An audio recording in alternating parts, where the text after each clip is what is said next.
7 horas e 28 minutos, nós estamos ao vivo. Mário, grande abraço. Pessoal, nós estamos nos preparativos aqui, estamos nos últimos ajustes. Daqui a pouquinho, a partir das 8 horas da manhã, tem o nosso café, o nosso café da manhã para abrir a feira. Estamos aqui só em contato aqui. Muito bem, pessoal. Wagner, amanhã a gente vai dedicar um dia especial para a pecuária, meu amigo. Nós estamos numa região que você está vendo aqui, que clima gostoso, né? Tem chovido bem, um ano de chuva, apesar que passamos aqui 15 dias que essas temperaturas deram uma castigada. Os tempos têm mudado bastante, né, Wagner? Obrigado. Sim. Obrigado. A chuva, graças a Deus, chegou, né? Então, está prometendo um ano ser muito bom, ela bem distribuída, então o produtor tem que aproveitar, né? Tem que aproveitar. Ô Wagner, nós estamos numa região que, até porque aqui o pessoal da LS Tratores até passou para mim informação, que a nossa região é muito severa, porque na mesma hora que está sol, está chuva. Então isso para a máquina é uma questão. Isso também para nós dificulta um pouco o planejamento para trazer o grão. Daí a gente entende que a pastagem é o grande patrimônio que nós temos. Sim, não há dúvida.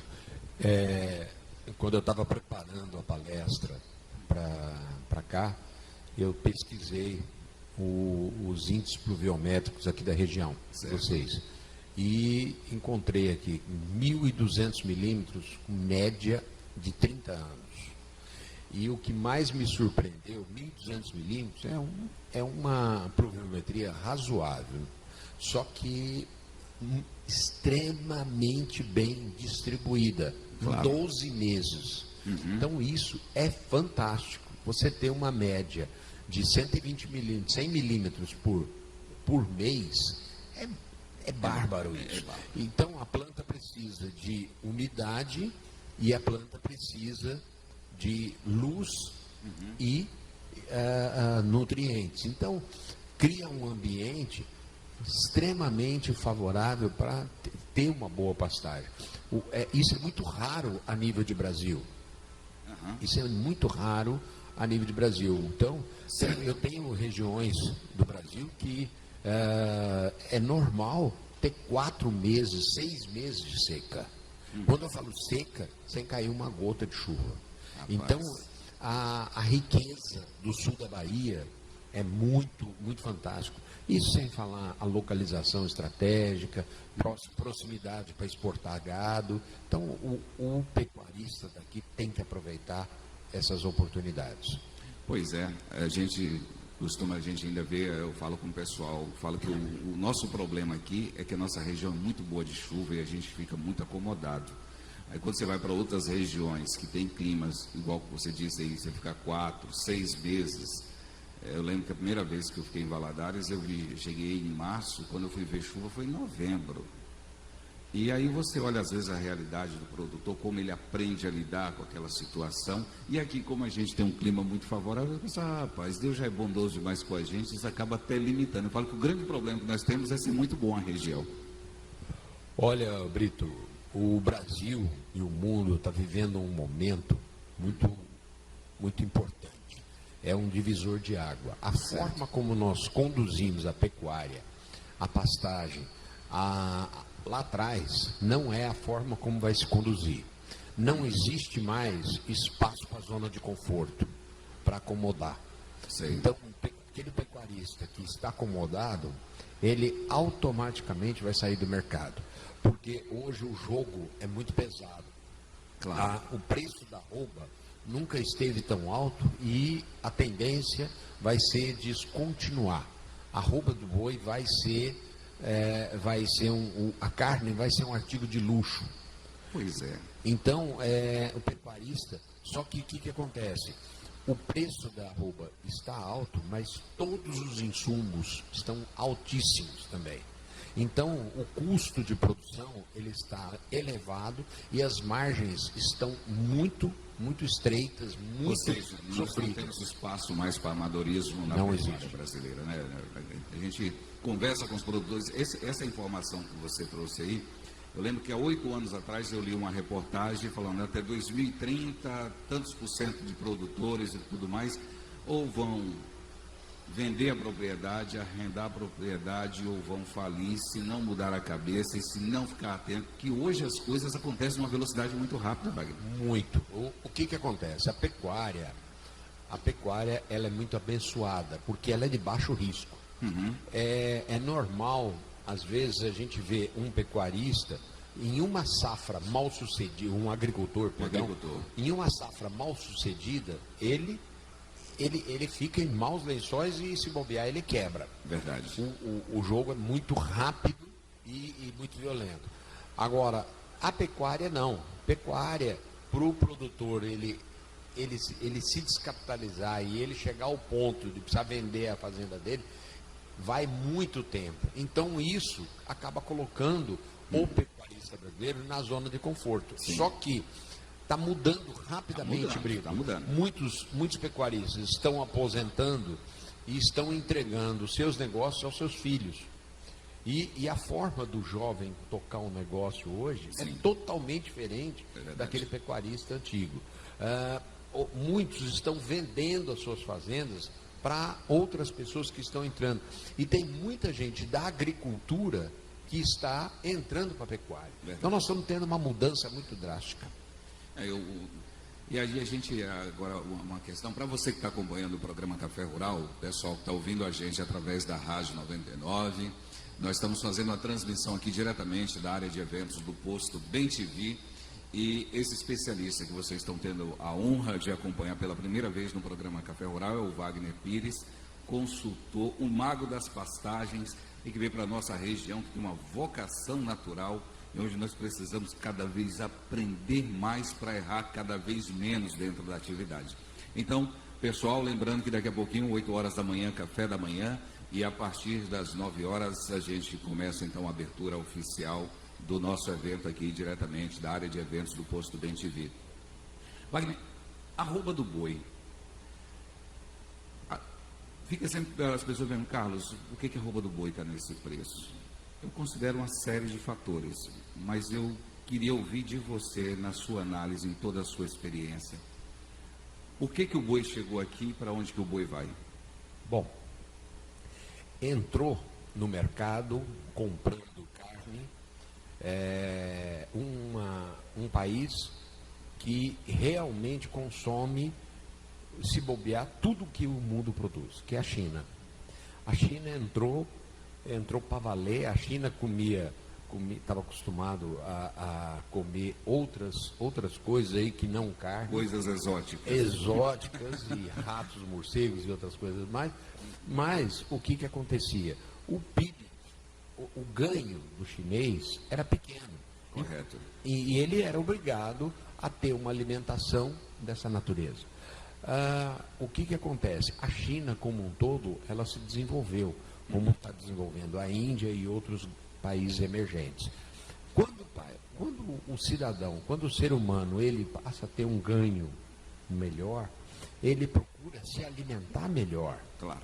Então, a entrada da carne no cardápio do chinês, ela passou a ser uma rotina. Só que, meu filho, tem muito chinês no mundo. E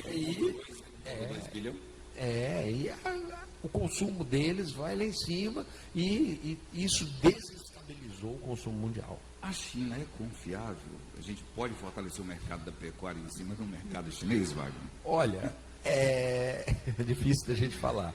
O que acontece? A China precisa comer. Sim. Então, a alimentação é uma necessidade primordial do ser humano. E ele mata. Se precisar, ele mata por alimento. Então, o que acontece?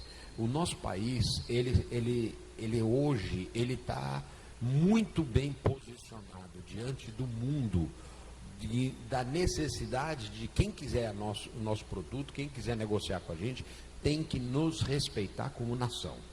Então, isso está sendo muito, muito importante. Agora, o chinês, ele não respeita muito as regras comerciais do mundo. Pois é. Ele quer impor o modo dele. E aí a gente vê algumas situações aí problemáticas. Mas o que eu estou observando e que eu acredito que vai acontecer, principalmente agora em 2021, o nosso governo vai dar uma nova alavancada no mercado internacional, abrindo novos clientes. Porque nós estamos, nesse ano 2021, passando dos 60% da nossa carne direcionada somente à China e Hong Kong. Isso é um pouco perigoso. Mas é o tal negócio. Não tem outro país no mundo que possa fornecer esse volume de carne para eles. Então, o que acontece? Ao mesmo tempo que a gente se sente um pouco ameaçado, estando na mão deles, eles também estão nas mãos nossas. O meu medo não é um rompimento dessa compra, porque eles não têm de onde comprar. É a entrada de chineses aqui comprando fazendas aqui no Brasil para produzir. Esse é um fator que me preocupa. Ô Matheus, se você puder baixar aqui do PA principal um pouquinho, estou sentindo um pouco de microfonia no PA principal, porque o Wagner ele deixou um gancho aqui bem importante da sua fala, estava aqui atento aos detalhes e você abriu aí um gancho. Obrigado, Matheus. Muito importante, Wagner, porque você falou que o mundo precisa nos respeitar. E o que a gente mais acompanha nos noticiários é essa difamação com relação a, principalmente, países europeus, a própria imprensa nacional denegrindo a imagem, colocando ainda como nós não protegemos as nossas áreas. A imagem que eles passam, a própria imprensa brasileira passa lá fora, tem prejudicado bastante o nosso setor. Está faltando respeito pelo trabalho do produtor? Existe uma pressão muito grande por parte dos outros países em cima do Brasil. Por quê? Porque quando a carne brasileira ela chega na Europa, chega nos Estados Unidos, chega em qualquer lugar do mundo, ela bagunça um pouco com o mercado local. Por quê? Porque não existe carne mais barata do que a nossa, que é produzida a pasto. A pasto. Tá? Então, o que acontece? Existe um protecionismo muito grande dos outros países, importadores, para com o seu produtor rural. Então, eles acabam tentando bloquear isso. No passado, nós tivemos uma pressão muito grande em cima da aftosa. Sim, aqui no Brasil. Isso era uma barreira comercial que nos impedia. O que aconteceu? O Brasil se profissionalizou e acabou com a aftosa. Então, hoje a aftosa não é um problema. Hoje a barreira que paira sobre o Brasil é barreira ambiental. Correto. E o Brasil, o nosso governo tem mostrado que o Brasil não é um país que degrada o que é seu. Porque a Europa não tem mais essa área de floresta. Os Estados Unidos não tem mais, ninguém tem, e nós temos. Então, nós estamos mostrando isso para o mundo. Só que a pressão deles, dos ambientalistas, é muito grande. E isso é bancado pelos governos dos países europeus.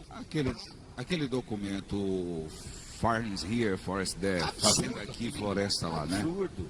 Então, isso mostra a agressividade deles em cima da gente. Agora, o que acontece? Nós não podemos bobear. Nós temos que ser profissionais cada vez mais, temos que fazer a nossa parte, temos que jogar. As exportações, esse ano, elas ficaram um pouco comprometidas em virtude da pandemia, mas o que ajudou foi a alta do dólar. O ano que vem, a tendência é uma retomada das exportações com força e começar também a voltar o consumo interno brasileiro. Então, não tem chabu, o preço vai continuar em alta. Cara. Então, quer dizer que a picanha vai vir. Quando você for convidado para comer a picanha... vai virar artigo de luxo para a gente. E outra coisa, nós temos que nos adaptar, porque é o seguinte, o que tá tirando o nosso país dessa crise, sim, que já vínhamos anteriormente e que piorou um pouco com a pandemia aí, é o agronegócio. O agronegócio está tirando. Então, nós estamos, você vê aqui Itamaraju, a pujança da agricultura aqui. Sim, eu sim. fiquei assim, pasmo de ver o profissionalismo, a forma. Eu estou 2 dias aqui na região visitando a fazendas de pecuária e vendo que o pessoal está se profissionalizando. Então o produtor tem que aproveitar essa feira para pegar tecnologias, adquirir tecnologias e realmente fazer a diferença no mercado. Pois é. Amigos, vocês que estão acompanhando a gente através da Rádio 99. Matheus, o link está tudo certinho com a 99, né? Então, estamos com o link transmitindo o programa Café Rural ao vivo, lá no estúdio Ulisses. Nosso coordenador está comandando lá o nosso link. Nós estamos aqui na área de eventos do Posto Bem-TV. As empresas começam a chegar agora, já ocupando seus estandes. A equipe já preparando o café da manhã, leite queimado, aipim, iogurte, banana da terra frita e cozida, Wagner. Eu gostaria de... A minha palestra vai ser amanhã, às 14 horas. Sim. Né? E conversando com o Wagner Pires, que a palestra dele é amanhã, às 14 horas, Wagner. Isso. E eu trouxe aqui para a feira de vocês um livro meu, que é o Pastagem Sustentável de A a Z. Tá? Eu trouxe aqui alguns exemplares. E quando eu estava chegando aqui, eu tenho um grande parceiro, que é a AgroCP, que está com stand aqui. Sim, sim. E a AgroCP já me sequestrou aqui alguns exemplares e para os 10 primeiros clientes que fecharem negócio na linha de pastagem deles, vai ganhar um livro meu de presente. Pronto. E o restante dos livros que eu trouxe, eu vou também deixar à venda, vai estar à venda no stand deles, na Casa da Ração e também no momento da palestra. Ótimo. Pois é, pessoal, você que está acompanhando aqui a fala do consultor Wagner Pires, eu costumo chamá-lo de um mago das pastagens, inclusive conheço o seu livro. Não tive a oportunidade ainda de ler, mas assim que seu nome foi citado, que faria parte do corpo técnico aqui do nosso evento, comecei logo a fazer uma pesquisa. E aí, um amigo meu falou: Carlos, eu conheço, e é um grande formador de opinião, e me mandou uma foto do seu livro. Depois ele me mostrou, dei uma olhada rápida, e eu falei, na oportunidade, certamente ele vai trazer para a gente aqui. É hoje o livro mais vendido do assunto de pastagem, e ele está bem atualizado e bem completo. Ótimo. A nossa palestra nós vamos abordar a questão de adubação, questão de controle de plantas daninhas, divisão de pastagem. Então vai ser bastante dica e de um jeito simplão. Eu quero muito saber dessas questões, porque quando fala em adubar pastagem, os nossos produtores mais torcem o nariz com a força, Wagner. Olha, você comentou uma coisa logo no começo, você falou assim, que nem o boi que nós estamos aqui meio perdidos, que nem o boi quando muda de pasto. O que acontece? O boi não tem problema de mudar de pasto. O problema é o boi entrar num pasto que não tem comida para ele. O boi sofre tremendamente com um pasto que não tem comida. Ele precisa comer. Se ele estiver num ambiente que tem comida para ele, tem capim, ele adora e fica tranquilo, ele se sente em casa e seguro. Então o pecuarista tem que encarar pastagem como uma lavoura, como é o café de vocês aqui, claro, como é o eucalipto, como é uma soja, um milho. Claro, claro. É uma cultura. Uhum. Então nós temos que dar esses tratos e fazer. E não tem como você fazer isso sem adubar. Certo. Olha, tá gostando do bate-papo? Então amanhã às 14 horas, sábado, dia 31, 14 horas, nós teremos 2 horas de um bate-papo espetacular com Wagner Pires, esse grande consultor que está aqui fazendo parte conosco da Feira do Produtor. Foi franqueado aqui numa parceria com a Casa da Ração, que trouxe esse grande especialista para trocar essa experiência bacana com a gente aqui. Aos ouvintes que estão acompanhando a Rádio 99, o que eu quero dizer para vocês, venham para a Feira do Produtor, nós estamos começando. Meu amigo Zé, aquele ali, Wagner, é o Zé beirando 80 alqueire, né? Ô Zé, estou falando que você aqui é o Zé beirando 80 alqueire. Eu vou contar a história aqui para o Wagner, porque ele comprou uma propriedade aqui, aí chegou num barzinho ali dos amigos, aquele bar de roça, né? Aí chegou, você comprou a terra aqui, qual o tamanho da sua área? Rapaz, estou beirando 80 alqueire. O cara olhou assim e falou, rapaz, quem é essa fazenda aqui beirando 80 alqueires? Aí depois, ele ficou, o pessoal quando a curiosidade, ele falou, não, é que minha fazenda é pequenininha, 2 alqueires, mas eu estou beirando a um produtor que tem 80 alqueires. Aí ficou Zé beirando 80 alqueires ali. Rapaz, é um rolo, porque aqui no Brasil a gente tem alqueirim, que é 2,42. Nós temos o alqueirão, que é o nosso 4,84. Não, 4,84. E depois nós temos o alqueire de vocês aqui, que é quase 20. 19,8 hectares. Aí, se não bastasse, a gente tem linha, a gente tem tarefa, tem um monte de outras medidas aí. Então, é complicado. Eu só falo em hectare, mas o alqueire de vocês aqui é gigantesco. É muita terra, é muita terra. Ô Wagner, por falar em muita terra, nós estamos numa área que você viu, chove bem. Esse ano, então, a temperatura muito boa, a chuva bem distribuída. Nós tivemos aqui um temporal que foi meio que de lavar tudo. Sim, apenas eu vi. O restante, chuva mansa, como você está vendo aí, temperatura boa. E muita área ainda degradada. Nós temos aqui pastagens aqui que não pegam 1 quilo de boi por hectare. Absurdo. Sabe? E o preço da terra subindo. Terra. Meu Deus do céu. Então, o que acontece? O produtor tem que entender o seguinte, que ele tem que produzir mais para a propriedade dele valer. A propriedade hoje, ela vale pelo que ela produz. Claro. E para a gente conseguir sobreviver na atividade, a gente tem que conseguir maiores produções. Para você ter uma ideia, hoje no Brasil a gente já tem áreas que produzem mais de 10 unidades animal por hectare a pasto. Rapaz, uma unidade animal é um boi de 450 quilos. Sim. Um boi de 450 quilos que tem que comer quanto do peso vivo dele? Você consegue uma taxa de lotação e o boi que pesa mais, ele come mais. Come mais, que é proporcional, né? É proporcional. Então, o que acontece? Nós temos hoje tecnologias disponíveis no mercado que fazem a gente produzir mais. A fertilização, ela é um dos pontos, tá? Um dos pontos. Mas a gente tem controle de plantas daninhas, nós temos divisão de pasto, e hoje é muito mais fácil fazer divisão. Nós temos sistemas de cercas eletrificadas, nós temos produtos que estimulam o desenvolvimento da planta, aumento dela a fazer a fotossíntese. Então, tecnologia para o produtor fazer mais pastagem, hoje a gente tem. O que o produtor precisa fazer? Ele precisa experimentar, testar.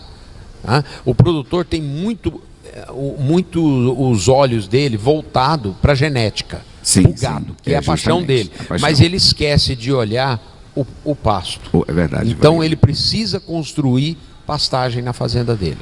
Muito bem. Olha, pessoal, vou fazer o seguinte. Mário, você vai chegando para cá, Mário. Meu amigo Mário da Pinhalense, dá um pulinho aqui, por favor. Senta aqui com a gente aqui do lado aqui, Mário. Ô Wagner, eu vou deixar agora o pessoal na curiosidade, que amanhã tem mais você aqui. Você vai estar aqui conosco durante todo o período, já na feira. Quem quiser já pode vir, tirando uma dúvida ou outra. O Wagner Pires já está aqui, está rodando, vai tomar um café conosco. E amanhã, às 14 horas, você está colado conosco aqui nesse grande momento no nosso painel da pecuária. Com certeza. Por favor. Wagner, obrigado pela sua participação aqui no programa Café Rural. Eu que agradeço e desejo muito sucesso. E olha, produtor, não perca essa oportunidade. Venha para cá, porque a gente só se torna forte quando a gente se une. E eu observei o trabalho, a vontade de fazer esse evento, porque esse evento era para ter sido em março. Né? E aí, logo em seguida, começou a pandemia. Eu estava agendado para vir para cá e foi cancelada a minha vinda. E eu senti a necessidade, quando novamente a Corteva comunicou comigo, falou, está aberto, vai ter a feira, nós estamos indo, você pode ir? Aí eu falei, bom, assim que liberou, eles estão fazendo, o Brito está puxando aí essa feira de negócio do produtor rural, então é fundamental, e a gente só se torna forte quando a gente se une num evento desse, quando a gente se aproxima das tecnologias. Então você Brito, está unindo aqui nessa feira, nesse momento, empresas e produtores. Verdade. Então, isso é muito saudável. Tem que ter essa aproximação. Por quê? Porque o produtor tem que abrir as suas porteiras para as novas tecnologias. Verdade. Seja de pastagem, seja de café, seja de qualquer cultura. Mas ele tem que trabalhar com tecnologia. Somente assim nós vamos conseguir ajudar o nosso país a crescer mais e vamos nos fazer respeitar diante do mundo. Ok, Wagner, muito obrigado. Vou deixar você dar uma volta aí agora e bater um papo com os amigos. Muito obrigado. E amanhã às 14 horas você assume aqui. Vai ser transmitido também pelo nosso canal, viu? Ótimo, estaremos aí. Obrigado, Wagner.